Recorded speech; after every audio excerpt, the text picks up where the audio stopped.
Welcome to True Crime Chronicles. Mother-in-law kills daughter-in-law, grinds the body, and feeds the remains to ducks every day. Subscribe to the channel and let's begin this chilling story. The town of River Glen, tucked along the banks of a fast-flowing river in Vermont, was once a peaceful place, where people lived quietly in quaint wooden houses with shingled roofs and wide green fields stretching toward the horizon. But in just a short time, River Glen transformed into a symbol of modern development.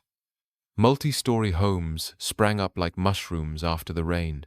The streets were newly paved and gleaming, and neon lights bathed every corner in color. Money poured in, commerce boomed, but with prosperity came shadows no one had expected. Life began to change when men who had been away for years returned from working out of state, bringing home money and dreams of rebuilding their hometown. But that same wave of change stirred unrest within families. Behind every newly built house, behind every warmly lit window, there were secrets, resentments that would only surface when the truth finally broke open. Beneath the town's polished exterior, family tensions began to simmer. Personal ambition slowly replaced old traditions. The story of Margaret Walker and her daughter-in-law, Sarah Walker, was a perfect example. The two lived together in a spacious three-story home, admired by neighbors for its grandeur, but inside, things were far from harmonious. The quiet tears, the muffled sighs late at night, these were the warning signs of a relationship teetering on the edge of collapse. One crisp morning in early October, as the chill of autumn crept into every corner, the peace of River Glen was shattered. The Summit County Sheriff's Department received a call reporting a missing person. An older woman named Helen Parker, Sarah's mother, stood at the front of the sheriff's office, her eyes red from crying. Her voice shook as she described the strange disappearance of her daughter. "It's been a week," Helen said, choking back tears. "I can't reach her. She would never just leave without telling anyone." According to Helen, her daughter Sarah had been married to Daniel Walker, Margaret's son, a successful figure in the construction industry. They had a 5-year-old boy, and, to anyone looking in from the outside, a comfortable life. But Helen explained that a week ago, her calls to Sarah went unanswered. When she called Daniel, he told her that Sarah and his mother had argued, and afterward Sarah stormed out. Helen refused to believe it. "She loves her little boy," she said firmly. "Even if the sky fell, she would never abandon him." Her words made Detective Frank Howard, head of the homicide unit, uneasy. A young woman disappearing after a bitter fight with her mother-in-law rarely pointed to something simple. Howard knew this was no routine missing person case. He immediately ordered his team to investigate. That very morning, they arrived at the Walkers' 3-story home in River Glen. Margaret was sitting in the living room, her expression somber, as though a heavy weight pressed down on her shoulders. "Come in," she said in a low, even tone. "I don't understand why she left like that." Margaret Walker began to recount her version of events to Detective Howard. She claimed that a week earlier, she and Sarah had a heated argument over family matters. The next morning, Sarah was gone. "She took some clothes," Margaret said, "so I assumed she just needed space. I figured she'd be back in a few days." But Howard found the tone rehearsed, almost too neat, as if Margaret had practiced these lines in her head. Something wasn't right. The investigative team began a slow, careful sweep of the Walker home. The living room was spotless, immaculately dusted, furniture perfectly aligned, nothing out of place. To Howard, it didn't feel like the home of a family in the middle of a dispute. It felt staged. When the team entered the guest bedroom where Sarah sometimes stayed after disagreements, something caught their attention. Some of her clothing was gone, but her expensive handbags, jewelry, cosmetics, and other valuables were untouched. Howard knew this detail was important. A woman leaving suddenly wouldn't abandon her valuables, he thought. An officer heading upstairs paused at the bathroom on the 2nd floor. The moment the door opened, a powerful chemical smell flooded his senses bleach. It was so strong it stung his nose and eyes. The white tile walls gleamed as though they had been scrubbed in recent days. Howard ordered the lights turned off. One of the forensic technicians sprayed luminol across the floor, especially around the shower drain. Within seconds, faint blue glows began to emerge, thin lines and blotches forming a trail. The glowing path led from the shower to the bathroom door, across the hallway, and toward the stairs. Howard's stomach tightened. This wasn't just a missing person case. There had been blood here, and in a large amount. While the forensic team documented the bathroom, another officer stepped out into the backyard. The crisp Vermont air carried the faint smell of animals. Beyond the garden, beside the duck pen, something caught the officer's attention. A large, industrial-grade meat grinder. The kind you'd find in a butcher shop, not a suburban home. The machine appeared freshly cleaned, but when the officer shone a flashlight into the blades, his stomach lurched, tangled deep inside. The mechanism were long strands of human hair. Just a few feet from the grinder, the officer noticed a large plastic bucket tucked into the shadows near the duck enclosure. The smell hit him first, an overpowering stench of decay mixed with raw meat. He crouched down and peered inside. It was filled with a thick, foul slurry. Ground meat, small bone fragments, clotted blood. The surface was slick, the color a sickly mix of brown and deep red. And within that mess were unmistakable signs of human remains, bits of pale skin, tiny shards of bone, and strands of muscle fiber. The ducks milled nearby, pecking indifferently at their feed, oblivious to what had been mixed into it. The officer stepped back, bile rising in his throat. He turned to a colleague and muttered, "You're going to want to call Howard right now." Detective Frank Howard came out moments later, crouched by the bucket, and stared silently for several seconds, his jaw set like stone. "This isn't a missing person case anymore," he said finally. "This is a homicide. Secure the scene." The property was quickly cordoned off with crime scene tape. Forensic specialists in white coveralls moved in to collect the grinder, the bucket, and any surrounding soil or feed that might hold evidence. Samples were bagged and labeled for DNA analysis. Howard turned back toward the house. The picture was becoming clear. Sarah Walker had not walked out of this home. She had been killed here, dismembered, and at least part of her body had been fed to the ducks. Margaret Walker, the last person confirmed to have seen Sarah alive, was taken into custody without protest. Her calm demeanor as she was led to the patrol car sent a shiver down Howard's spine. It was the composure of someone who either believed she could talk her way out of anything, or someone who felt no remorse at all. Under the harsh fluorescent lights of the interrogation room, Margaret Walker sat with her back straight, hands folded neatly in her lap. Her expression was composed, almost prim, as if she were there for a routine interview rather than a murder inquiry. Detective Frank Howard entered, carrying a thick case file. Without saying a word, he placed several photographs on the table first. The faint blue blood trails revealed by luminol in the upstairs bathroom, then the close-up of long brown hair tangled deep in the blades of the meat grinder, and finally, the grotesque slurry found in the bucket by the duck pen. He slid over the DNA report last. Every single sample, hair, bone fragments, tissue, was a match to Sarah Walker. Margaret's eyes flicked over the photographs but quickly moved away, her lips pressed together in a hard, thin line. She seemed determined not to speak. Howard leaned forward. "We found her, Margaret. All of her." There was a long silence before Margaret exhaled, her voice low and sharp. "She was tearing my family apart," she said. "From the day she married my son, nothing was the same. She disrespected me, undermined me in front of Daniel, and she was going to take my grandson away." According to Margaret, the final breaking point came the morning of the 3rd of October after yet another heated argument. She claimed Sarah had threatened to leave and take the child with her. "I couldn't let that happen," she said coldly.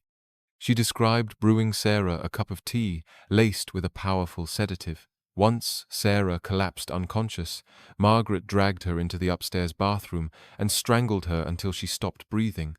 Margaret's voice remained steady as she recounted what happened next, her eyes fixed on a point on the wall as though she were describing a mundane chore. "After she was gone," Margaret said, "I had to make sure no one would ever find her. I wasn't about to let her ruin my son's life from beyond the grave." She explained how she dragged Sarah's body down the back steps to the yard. The industrial meat grinder, normally used according to Margaret for processing venison from hunting trips, was already in place. "I started with the arms and legs," she said matter-of-factly. "It was easier that way. Smaller pieces go through faster." Detective Howard's pen froze mid-note, but he let her continue. Margaret described the grinding process in cold, mechanical detail, how the sound of the blades changed as they hit bone, how she paused to clear hair from the mechanism so it wouldn't jam. "Some of the remains," she said, "were flushed down the toilet in the upstairs bathroom. The rest she mixed into the feed for the ducks, kept in the backyard pen. They didn't know the difference," she said flatly. "Waste not, want not." When Howard asked if she understood what she had done, Margaret turned her gaze on him and said, "I did what had to be done. She would have destroyed us." Her lack of emotion, the total absence of remorse, was more chilling than the confession itself. Following Margaret Walker's confession, Detective Frank Howard ensured that every word was transcribed and recorded. The case file quickly grew thick with forensic reports, photographs, and signed statements. The crime lab worked around the clock. DNA analysis confirmed beyond any doubt that the hair in the grinder, the bone fragments in the bucket, and the tissue in the duck's feed all belonged to Sarah Walker. Even trace amounts of human protein were detected in the duck's digestive systems, leaving no question about what had happened. Forensic plumbing specialists inspected the upstairs bathroom. In the pipes leading from the toilet and shower drain, they recovered additional bone particles and tissue matter that matched Sarah's DNA profile.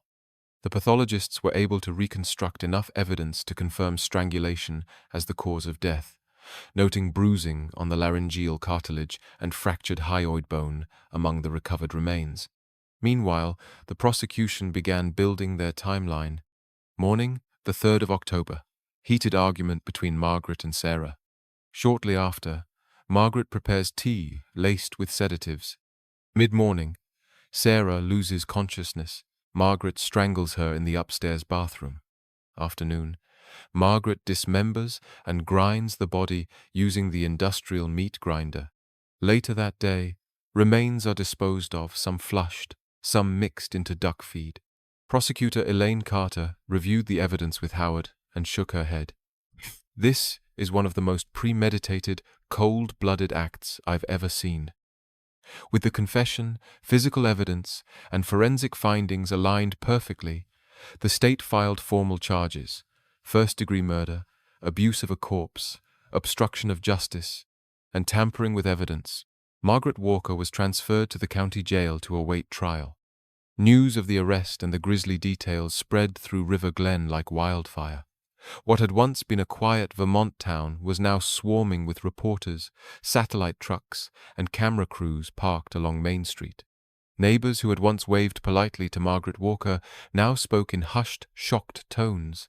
Some avoided eye contact with journalists, while others stood on porches, eager to share their disbelief. "She always seemed proper," one neighbor told a local station. "Kept her garden tidy, brought pies to church events. I never would have guessed." For Helen Parker, Sarah's mother, the public frenzy was nothing compared to her private grief. She refused most interview requests, speaking only once to a small community paper. "My daughter was a good woman," Helen said softly. "She didn't deserve this. I trusted that house was a safe place for her, for my grandson."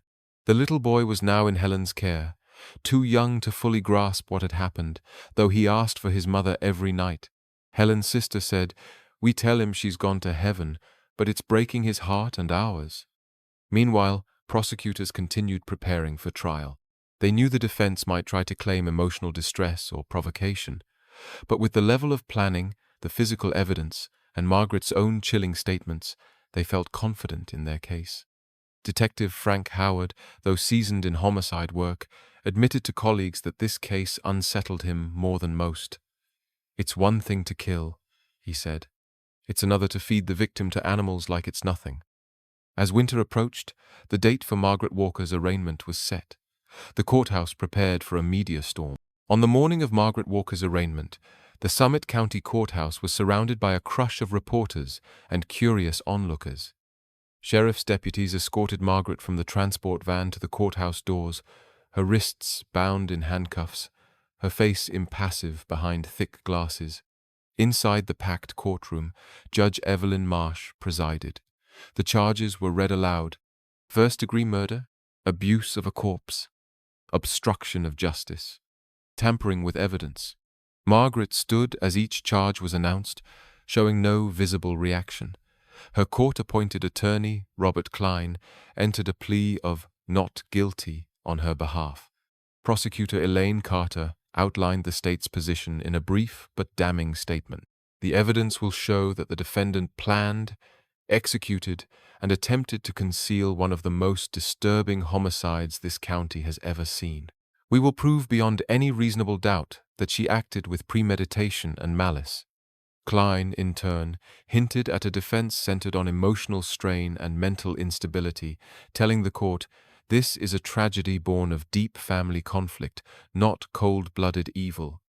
Judge Marsh scheduled the trial to begin in early spring and ordered Margaret held without bail, citing the severity of the charges and the strength of the evidence.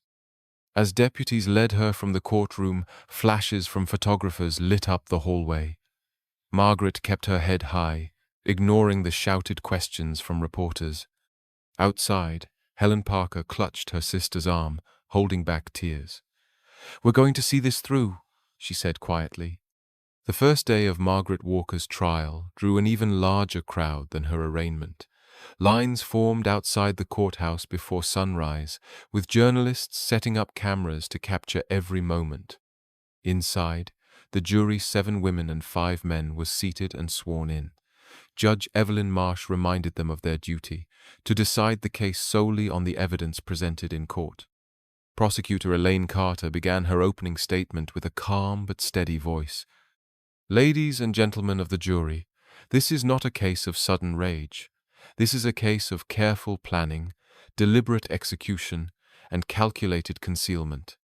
The victim, Sarah Walker, was a daughter-in-law, a mother, and a member of this community. She was murdered in her own home by the very person who should have offered her safety, her mother-in-law."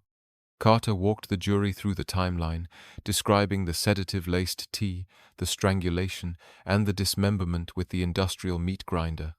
She projected photographs on a large screen, luminol-lit blood trails, close-ups of hair twisted in the grinder, and the bucket of remains found near the duck pen. Gasps rippled through the gallery. When it was his turn, defense attorney Robert Klein stepped forward slowly. "This is a story of a family at war," he began. "Years of conflict, mistrust, and emotional strain culminated in a terrible tragedy. My client, Margaret Walker, was not in her right mind. She acted out of desperation, not premeditated malice." But Klein's words seemed to falter under the weight of the prosecution's photographic evidence, already seared into the jurors' minds. Judge Marsh adjourned for the day after the openings, instructing the jury to return in the morning for the first round of witness testimony. The next morning, the prosecution called its first witness, Detective Frank Howard. Wearing a dark suit, he took the stand and recounted in precise detail the investigation from the moment Helen Parker reported her daughter missing. He described arriving at the Walker home, noting the spotless living room, the partially emptied closet in the guest bedroom, and the untouched valuables that immediately raised suspicion. Then came the turning point in his testimony, what they found upstairs. "The odor of bleach was overwhelming," Howard told the jury. "We turned off the lights and applied luminol. Blood traces became visible lines and smears from the shower drain across the hall and toward the stairs." The prosecution displayed photographs of the glowing blue trails. Several jurors leaned forward, their expressions tense. Howard went on to describe the discovery of the industrial meat grinder in the backyard, the strands of hair embedded in its blades, and the bucket near the duck pen. "The contents were a slurry of ground tissue, bone fragments, and blood," he said evenly. "We secured the items and sent them for forensic analysis." Prosecutor Elaine Carter asked, "Detective, whose DNA was found in those samples?" Howard replied without hesitation, "Sarah Walker's."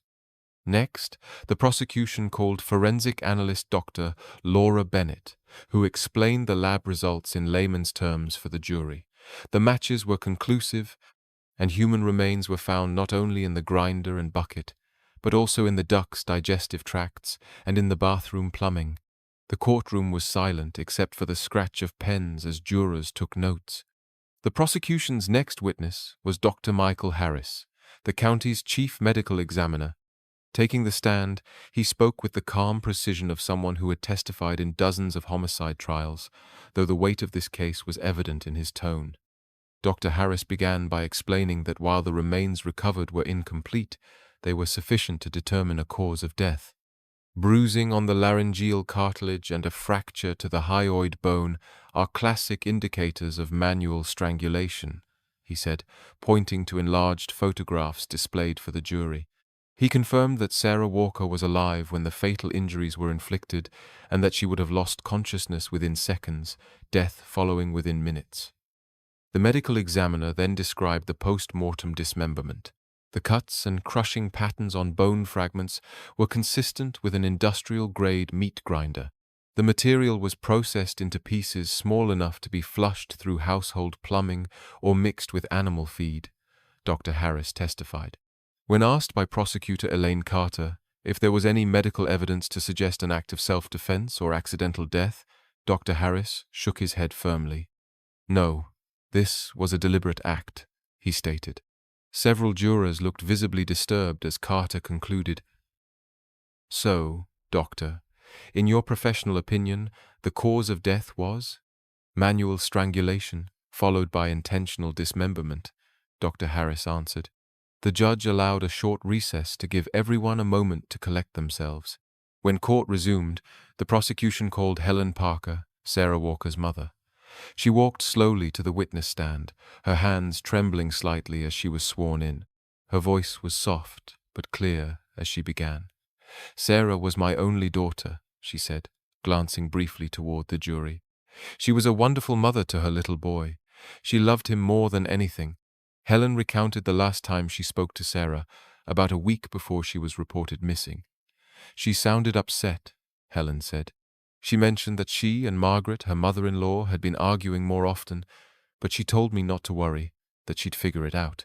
The courtroom grew still as Helen described the moment she realized something was wrong. I called her phone for days, no answer. I called Daniel, my son-in-law, and he told me Sarah had left after an argument. But I knew she wouldn't leave her child.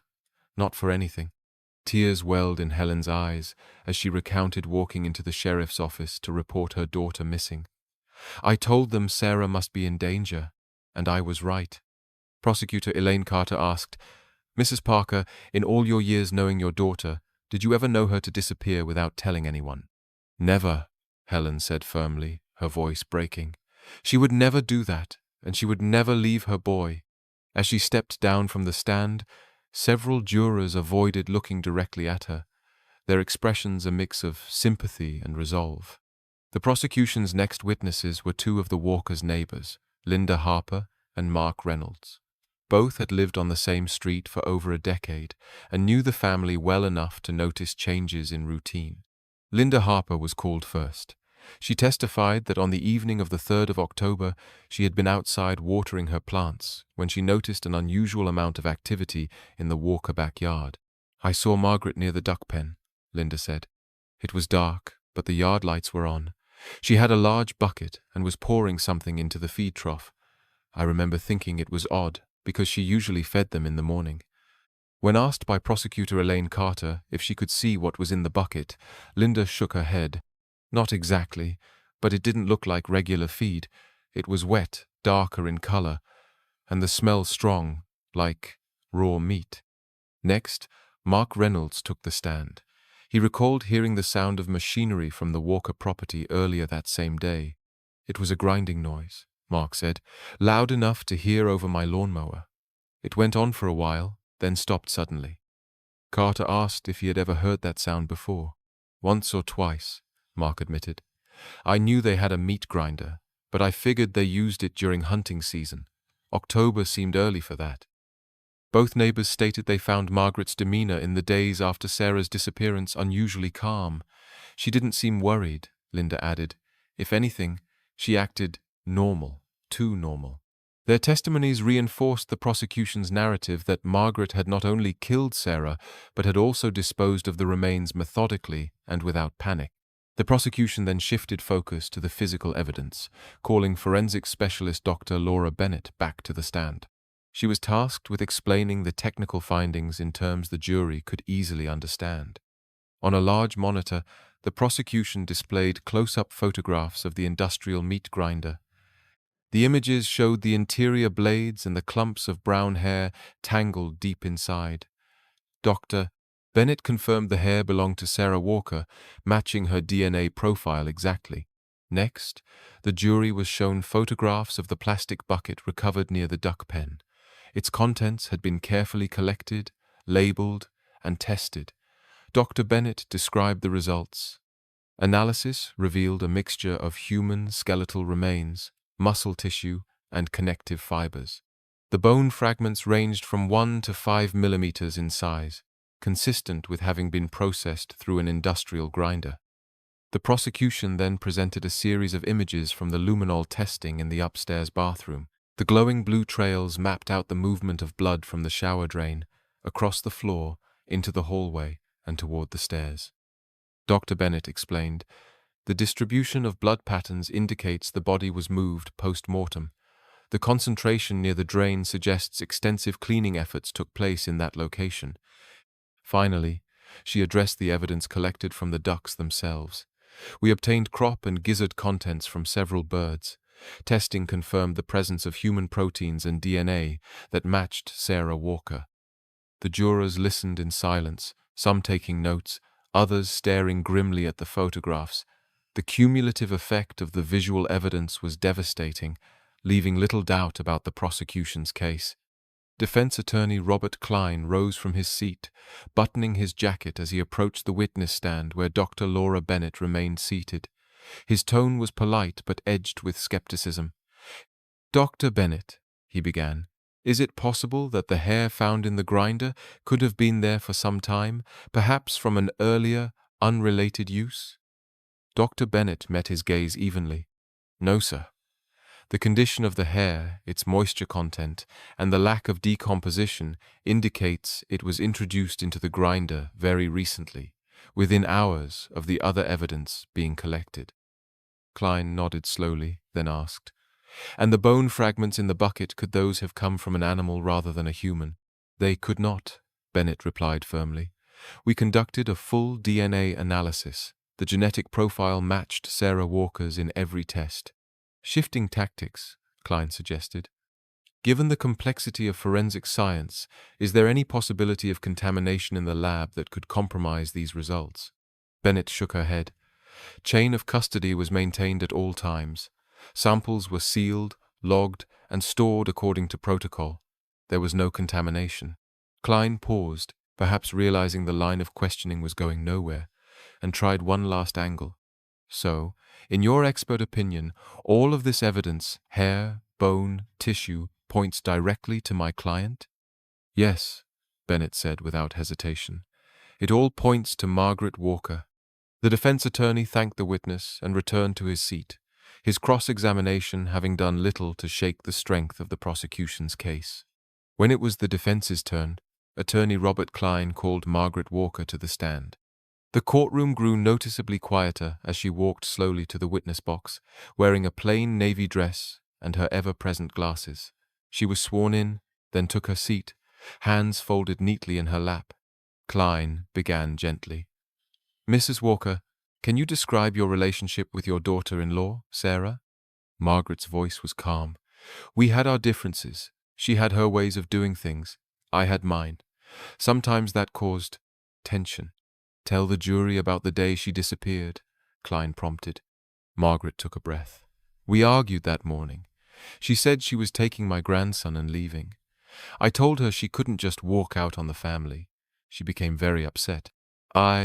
She paused, her eyes briefly flicking toward the jurors.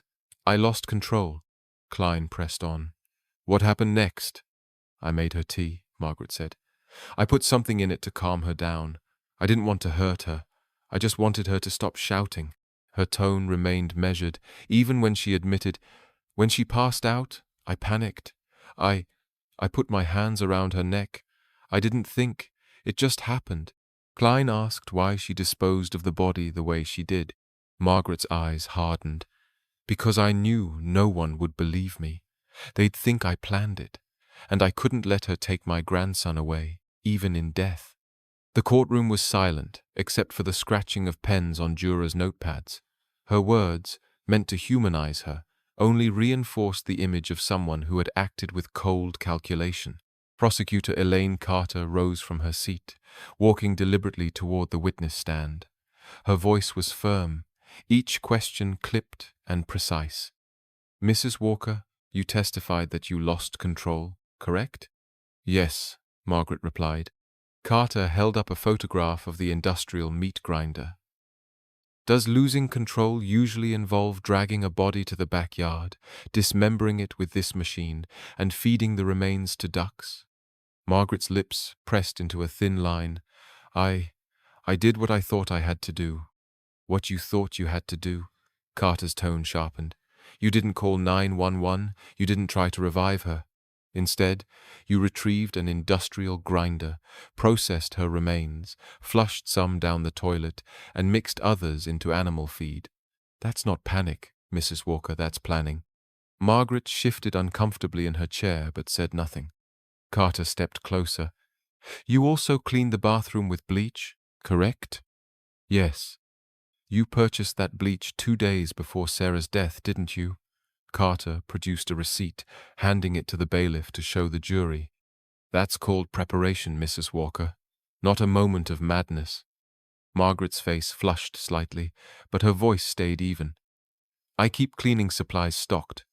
Carter's eyes locked on hers. "And you keep sedatives stocked too? The ones you slipped into her tea?" Margaret didn't answer immediately. "They were from an old prescription," she said finally. The prosecutor let the silence stretch before speaking again. "Mrs. Walker, you had motive, you had means, and you executed your plan with chilling precision. You didn't lose control, you took control, and you made sure Sarah Walker would never leave that house alive." Margaret's gaze dropped to her folded hands. After several more witnesses and the presentation of closing evidence, Judge Evelyn Marsh called for final arguments. The courtroom was packed, the air heavy with anticipation. Prosecutor Elaine Carter stood before the jury, her voice steady but resolute.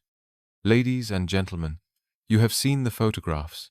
You have heard the testimony from the detective who followed the trail of blood, from the forensic experts who matched every fragment of bone and hair to Sarah Walker, from neighbors who witnessed suspicious activity, and from the defendant herself. This was not an accident. This was a calculated, cold-blooded killing by a woman who decided her daughter-in-law's life was worth less than her control over her family. She walked slowly along the jury box, her gaze meeting each juror's eyes. Sarah Walker was a mother, a daughter, and a human being. She had a right to live, to raise her child, and to be safe in her own home. Margaret Walker took all of that away and then treated her body like refuse. Do not let that act go unanswered. When Carter sat, defense attorney Robert Klein rose. He adjusted his tie and began with a measured tone.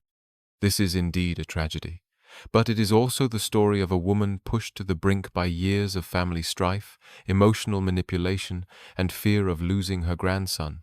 Mrs. Walker is not a monster. She is a 71-year-old woman who made a terrible, irreversible mistake in a moment of panic." Klein urged the jury to consider lesser charges, arguing that the prosecution had not proven beyond a reasonable doubt that Margaret planned the killing in advance. She did not wake up that morning intending to commit murder. She reacted wrongly, yes, but she reacted out of fear, not premeditated malice.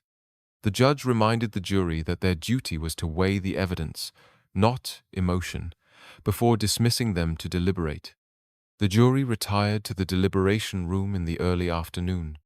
12 men and women sat around a long table, the evidence exhibits stacked in the center photographs, receipts, forensic reports, and Margaret Walker's own recorded statements. At first, there was silence. Then one juror, a middle-aged man in a gray sweater, broke it. "She planned it. You don't buy bleach and use sedatives by accident." Another juror, a woman in her 30s, nodded. "And she didn't just kill her, she destroyed the body to hide what she did. That's premeditation." Some discussion followed about whether emotional distress could have played a role, but the overwhelming sentiment was that the evidence of planning and execution outweighed any claim of temporary loss of control. By the third hour, they had reached a unanimous decision. When they returned to the courtroom, Judge Evelyn Marsh asked, "Madam Foreperson, has the jury reached a verdict?" The foreperson stood. "We have, Your Honor. In the matter of the state of Vermont versus Margaret Walker on the charge of first-degree murder, how do you find the defendant?" "Guilty." The word rang through the courtroom. Helen Parker gripped her sister's hand, tears streaming down her face. Margaret Walker sat expressionless, staring straight ahead. The jury also found her guilty on all other charges: abuse of a corpse, obstruction of justice, and tampering with evidence. Judge Marsh thanked the jurors for their service and set a date for sentencing. On the day of sentencing, the Summit County Courthouse was once again filled to capacity. Family members, reporters, and townspeople gathered to hear what punishment would be handed down for one of the most gruesome crimes in the county's history. Judge Evelyn Marsh addressed the court before delivering her decision. "Mrs. Walker, the evidence presented in this trial paints a portrait of calculated cruelty. You took the life of your daughter-in-law, Sarah Walker, in her own home, a place where she should have felt safe. You then desecrated her body in a manner that shocks the conscience, all to exert control over your family and preserve your own authority." Helen Parker sat in the front row, her eyes fixed on the judge, her grandson on her lap, unaware of the full gravity of the moment. Judge Marsh's voice hardened. "For the crime of first-degree murder, I sentence you to life in prison without the possibility of parole. For the crimes of abuse of a corpse, obstruction of justice, and tampering with evidence, I impose additional concurrent sentences. You will spend the remainder of your life in the custody of the Vermont Department of Corrections." A murmur swept through the courtroom. Margaret Walker stood as the deputies moved to escort her out. She glanced briefly toward her son, Daniel, who sat in the gallery, but he did not return her gaze. Helen held her grandson tighter as Margaret disappeared through the side door in handcuffs. Tears slid silently down her cheeks, not of relief, but of finality. Outside the courthouse, Prosecutor Elaine Carter spoke to reporters. "Justice has been served today, but nothing can undo the pain this family has endured. We hope this verdict brings them some measure of closure." The townspeople of River Glen returned to their lives, but the shadow of the crime lingered. For Helen Parker and her grandson, the road ahead would be long, marked by absence and the haunting memory of what had been lost. And so, the case of the mother-in-law, who killed her daughter-in-law and fed the remains to ducks, came to a close, its horrors destined to be remembered for years to come.